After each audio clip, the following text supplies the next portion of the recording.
মতো শনিবার মালদা কলেজ অডিটোরিয়ামে জেলা তৃণমূল নেতৃত্বের তরফে একটি বৈঠক ডাকা হয়। বিষয় ছিল ভোটার তালিকা সংশোধন।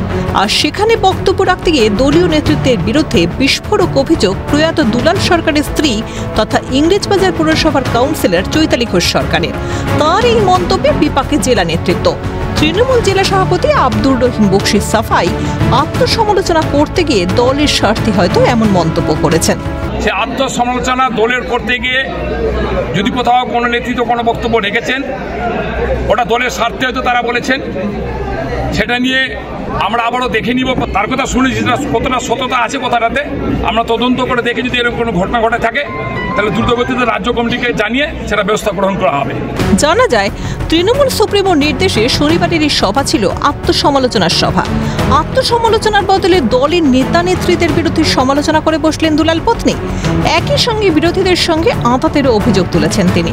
বিষয়টি সামনে আসতেই সুর চড়িয়েছে বিজেপি।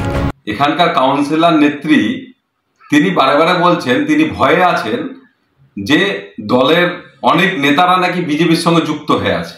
ওই একটা কথা আছে না, ইয়ার মুঝে আচ্ছা লাগা। তবে কি 2026-এর আগে দলের ফাটল চওড়া হচ্ছে? সমক লাহিড়ের রিপোর্ট, ক্যালকাটা নিউজ।